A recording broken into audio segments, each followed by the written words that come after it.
We've taken the wrong dog to the hunt, and it's illegal in the United States for anybody but an MD to treat cancer.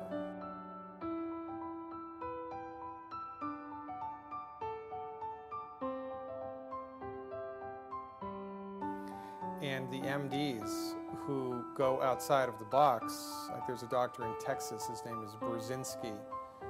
He has a very unique way of treating brain cancer.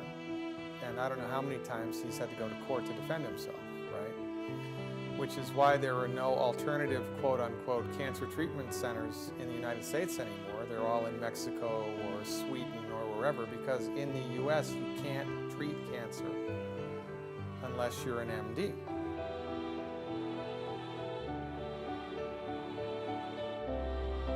And that's a problem. And so we've taken the wrong dog to the hunt. Now remember, right, from the proper perspective, everything makes sense. Your medical doctor doesn't know what's best for you. They only know what they've been trained in. And in this case, they've been trained in allopathic reductionism. Allopathic reductionism doesn't care about the causative factor of disease. So MDs, bless their hearts, don't even know how to cure heartburn. They can't cure it, they can manage it. To the profession that does not even know how to cure heartburn, we have given $600 billion.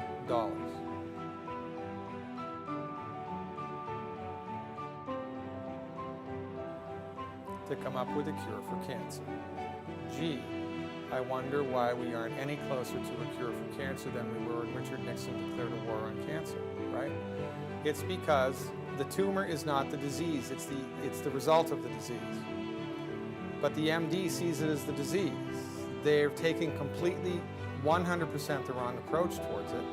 So much so that years ago, I think it was 10 years ago, don't quote me on that, the American Cancer Society stopped using the word cure.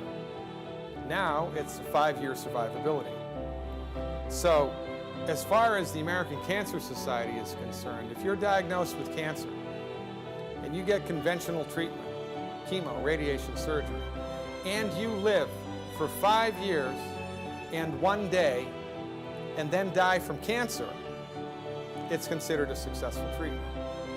And it goes into the statistical record books as a positive outcome. Cancer treatment is so bad, our outcomes are so unbelievably bad that the American Cancer Society had to move the goalposts. And they stopped talking about a cure. Now it's 5-year survivability. And everybody in the United States buys it hook, line, and sinker.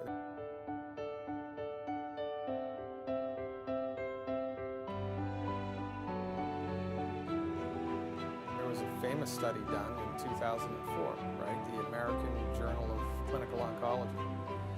They collected, I think, 11 years of data, right?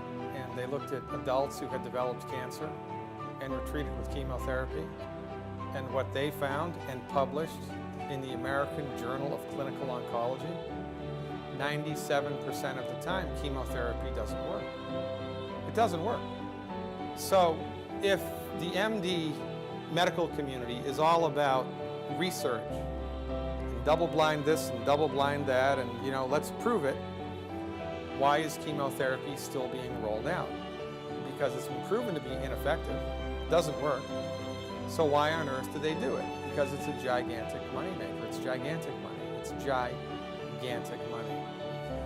And it's a problem because, we don't have a free medical market. And when you're the king, you can do whatever you want. And so cancer treatment fails.